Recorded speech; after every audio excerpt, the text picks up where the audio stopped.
felt like there's an invisible barrier between you and your dreams? Today, I'm going to talk about how we ourselves sabotage our progress, and I'm going to share critical strategies of how we can overcome all of these psychological barriers. Okay, let's dive in. Why do we stop ourselves from chasing our dreams? Most of the time, fear is the answer. It's like our brain's alarm system is telling us, I'm getting out of my comfort zone. I'm uncomfortable. I don't want to do this. This feeling is very paralyzing, and I've struggled with it for a very long time. So I'm from Ukraine, and when I was 15, I decided that I wanted to go to university in the United States, but doing it required a lot of things that I didn't know. Like I had to improve my English skills, take a lot of exams in a new language, learn about the application process, a lot of new things.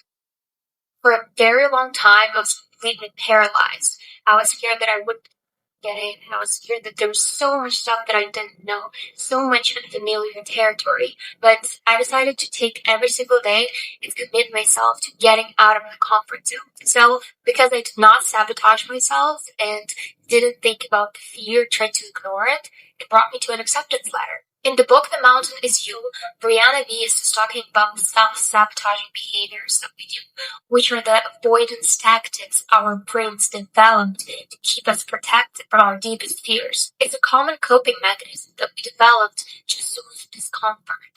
And this makes us stay in, for example, abusive relationships if we are too scared to be alone, or it might make us never start our dream projects because we're just too scared of failure. This happens because comfort is the driving force of the human behavior.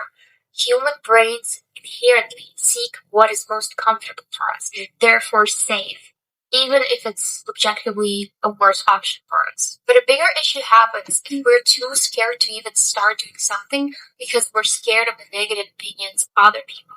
My parents would always tell me, never tell anyone your aspirations and dreams except the closest people.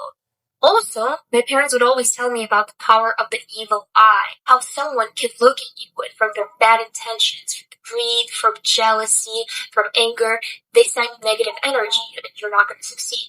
Well, to be honest, I don't really believe in this evil eye thing. I don't know, but it sort of makes sense.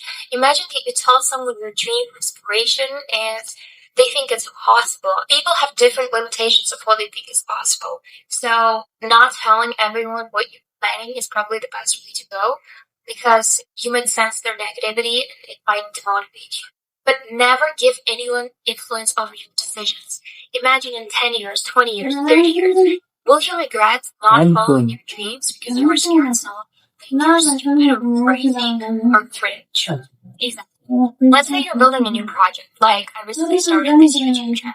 For the longest time, I was really scared to do it because I didn't know how to make good videos, and I didn't know whether I'm going to be doing it well, so it really stopped me from pursuing this dream. But the key is to start before you're ready. No one comes into a new project or a new field, new career, with knowing everything about it. Everyone is beginner in something. That is why the power of the word yet is very, very critical.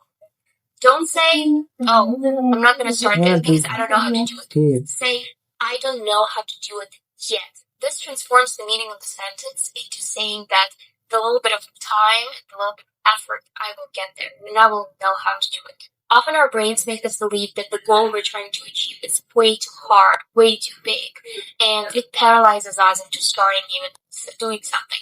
But the issue here is very simple. The issue is that you're lacking proper planning. So instead of making big goals, just cut them down into small measurable steps. Instead of saying, I want to be famous on YouTube by the end of the year, you have to say, okay, I want to post 15 videos in the next month. And then I'm going to post all of them and see which one is performing the best and try to make similar videos and see why my best video is performing the best. And I'm going to do it every month for the whole year. This is a much better approach because you're going to be able to celebrate every small win that you do. And when you have a huge goal, you don't see a progress really fast. But if you break it down to small goals, you always get a dopamine hit with every check mark that you do. A lot of our self-concept, our perception of ourselves, is guided by something that we've internalized in childhood. Once upon a time, there was a boy. And this boy was told by his athletic coach that he wasn't good for sports. He internalized it, and for the whole life, he believed that he was bad at sport. But in adulthood, this man decided to break this pattern of negative self-talk, and he found evidence that he is indeed athletic. In the result, he was able to run his first 5K race, and he broke this negative belief about himself with time and practice. Most often, we have to reevaluate our self-perception in order to stop ourselves from self-sabotage.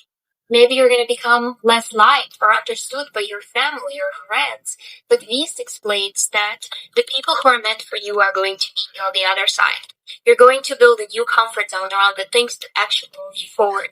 But your new way of life is going to cost you your old one. It's about understanding that stepping into a new way of life means leaving some things behind, which could mean our past relationships or our past selves. But what you're going to gain is much more valuable, which is actually pursuing and achieving your dreams rather than only dreaming about them.